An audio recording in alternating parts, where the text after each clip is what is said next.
Bukan satu atau dua kali saja kasus sejenis ini terjadi. Warga dan kebanyakan masyarakat yang sudah berusia lanjut mengambil sesuatu di lahan yang memang bukan miliknya dan kemudian berujung kepada penjara. Padahal ada aturan-aturan yang kemudian membatasi sampai sekecil apa dan juga bagaimana proses terhadap kasus-kasus yang terbilang kecil nilai kerugiannya. Nah, tapi juga kita harus pahami bahwa tidak semua masyarakat memahami konsekuensi hukum dari aksi yang mereka lakukan. Atau jangan-jangan para pelaku tidak merasa bersalah telah melanggar hukum. Kita akan kemudian membahasnya bersama dengan pakar hukum, yaitu Asep Iwan Iriawan yang sudah hadir bersama dengan saya. Selamat pagi, Kang Asep. Selamat pagi, Mas Obed. Apa kabar? Baik, Mas Obed. Tambah ganteng aja, Mas Obed. Kang Asep tambah ganteng lah. Tapi Kang Asep nih selalu saya undang dengan kasus yang berbeda loh. Ya nggak apa-apa.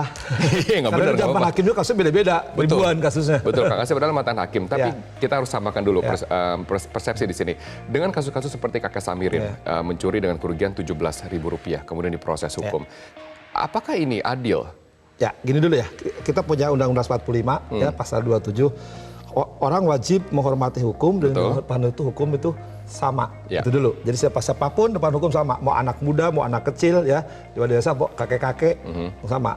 Ketika orang melakukan perbuatan melawan hukum, misalkan mencuri, ya harus dihukum. Betul. Nah, tapi hukum tidaklah sekejam itu. Ada alasan pemaaf, alasan penghapus, ya. Nah, ketika penegak hukum menghadapi masalah-masalah hukum, seperti tadi Obed katakan, ada kakek nenek Mina, ada kakek dan sebagainya. Betul. Itu kan sering berulang tuh ke pengadilan. Nah, sering berulang sehingga peradilan tuh dicerca oleh masyarakat. Masa kakek-kakek, nenek-nenek hari-hari dihukum berat, padahal sementara koruptor tidak.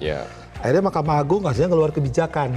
Peraturan Mahkamah Agung ya, bahwa tapi khusus untuk pencurian, ya misalkan di perkara KUHP itu beberapa yang kasus pencurian yang nilainya 250 kerugiannya jadi 2,5 juta.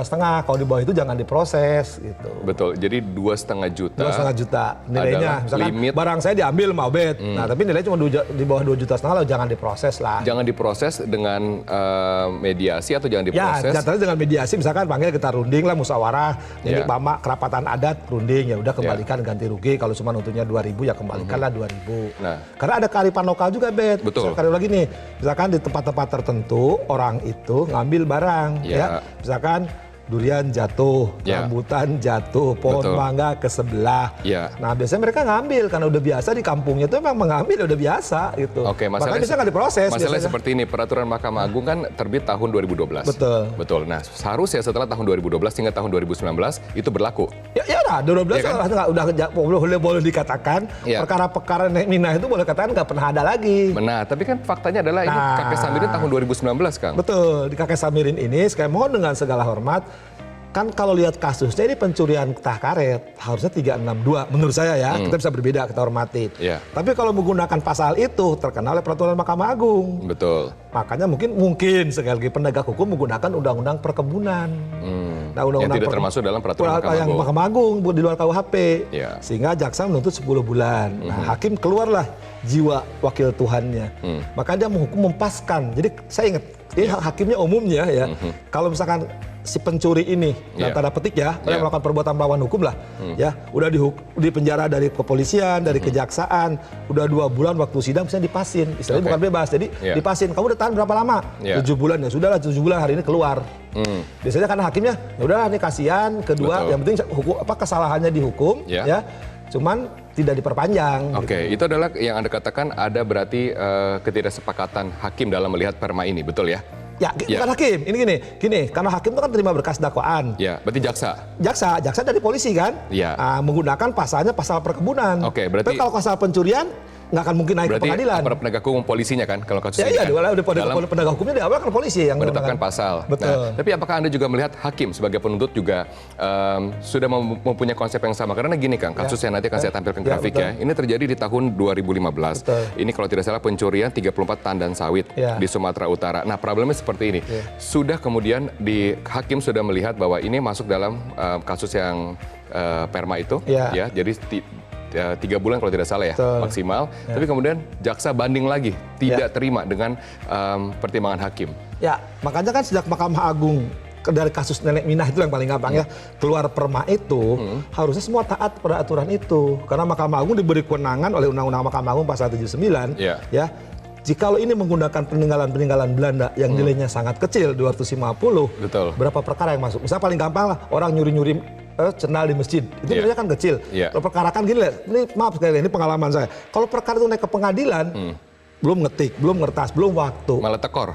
Negara tekor, betul kan? Lebih baik kita nggak para koruptor lah gitu kan, itu yang paling gampang gitu kan, daripada jelas tenaganya habis. Kalau orang-orang kecil, sekali lagi, karena mereka tuh bukan karena profesi, karena keterpaksaan, karena kepapaan, karena kebutuhan, kita paham.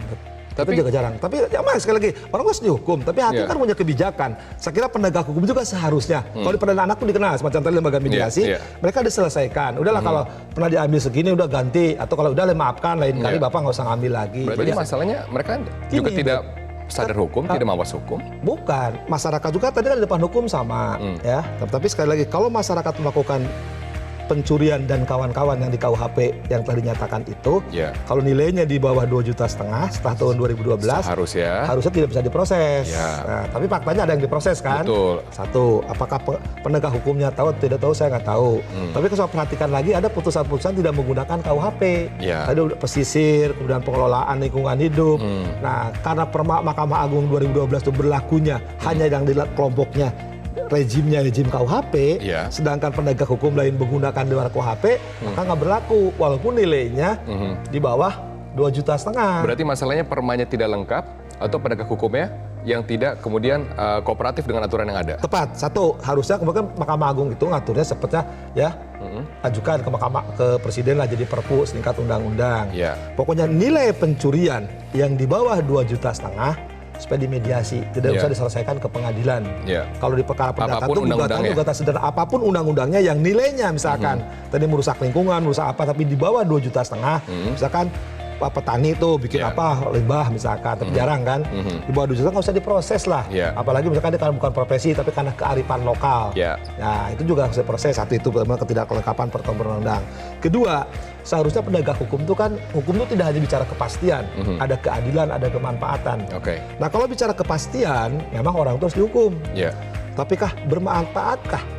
Adilkah seorang kakek nenek itu dengan kerugian cuma 2 sekian harus diproses Rp17.450 ya sekarang apa keuntungannya gitu kan dari perkara itu kan. Kalau misalkan orang itu misalkan yang paling gampang lah sekarang konsep RU yang baru ya misalkan bersihkan toilet, misalkan hukuman sosial lah, misalkan bapak ini bolak-balik wajib lapor lah gitu kan, supaya dia pembelajaran bagi yang lain. Tapi kalau sekarang orang ini harus dimasukin sampai 2 bulan 4 hari, apa sih?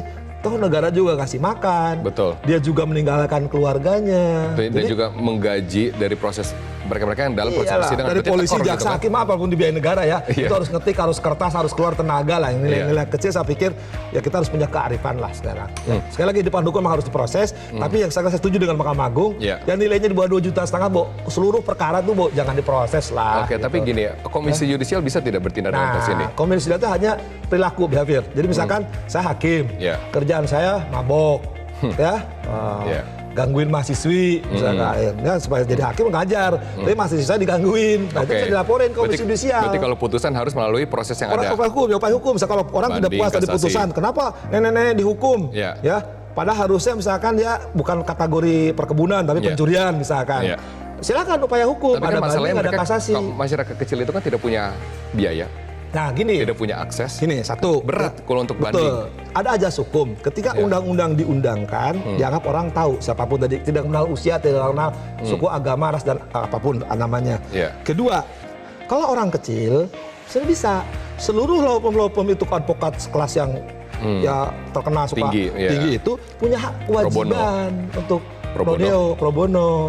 Kedua itu. Ketiga, di daerah-daerah itu ada LBH daerah, pos bakum yang bisa membantu. Bahkan karena kewajibannya dari mulai tingkat penyidikan, penuntutan sampai hakim, apalagi ancamannya berat, mati, wajib ditunjuk penasihat hukum itu dibiayai negara. Jadi ada sebenarnya. Ada aturannya itu ada Mirandarul itu setiap orang diperiksa wajib didampingi penasihat hukum. Malah di KUHP ancaman 5 tahun lebih, yang hukum mati.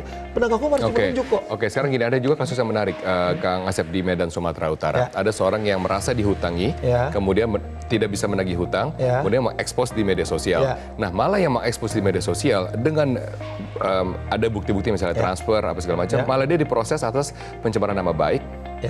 dengan undang-undang ITE. Nah gini, utang piutang adalah perkara perdata. Ya. Kalau nggak bayar utang, gugat di pengadilan. Betul. Ya perdata, misalkan itu satu selesai.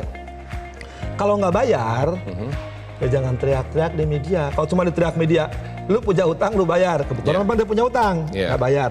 Tapi ketika teriak-teriak ada bahasa belakangnya kebun binatang, sumpah serapah yang lagi musim sekarang itu di media sosial, nah baru kena pasal penghinaan. Wah, walaupun itu benar loh. Jadi nah benar gini, benar. tidak ada penyesatan, Bet. penipuan. Betul. Misal gini, Obet saya utang piutang. Ya. Saya nggak bayar, tagih sama Obet kan. Betul. Saya ngelindar terus. Hilang. Kesel kan Obet kan. Kesel, expose. Nah, di-expose di media. Kita main di Medsos. YouTube atau main di apa, sekarang tuh kita punya Instagram. Di Instagram disebutin, Asep lu belakang pakai kebun binatang. Ya kata-kata kebun Oke, binatang. kalau tanpa kata-kata kebun binatang. Nggak bisa. Nggak bisa. Nggak bisa kalau cuman Sep bayar lo utang. Ya nggak apa-apa kok. Misalnya, faktanya Asep kan punya utang. Di pasal 310 itu karena pembelaan, karena fakta, kepentingan umum, itu nggak bisa diproses. Tapi kalau ketika misalnya waktu itu faktanya saya punya utang sama Obet, tapi Obet menyebutin ke saya botak lu dan sebagainya, memang bisa botak gitu kan. So ada, nah saya kan Obet bisa dibalikin ke gue.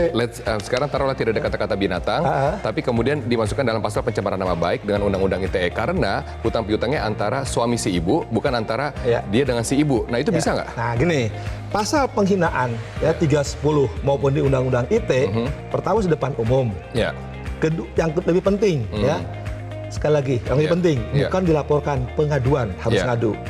Nah, kemudian di depan umum, di media sosial, karena penghinaannya ke 310. Ya. Nah, ketika di depan umum tadi, harkat martabatnya direndahkan. Selama harkat martabatnya tidak direndahkan, ya nggak bisa diproses. Oke, berarti kita sepaham nih, Kang. Dalam hal masyarakat kecil atau masyarakat yang kemudian kelas menengah atas, ada kasus-kasus yang memang sebaiknya tidak perlu sampai sejauh itu, tapi aparat penegak hukum dipakai sampai sejauh itu, betul ya? Ya, setuju. Itu jadi gini, waste of resources kan? Betul. Jadi sebenarnya gini lah. Efisiensi.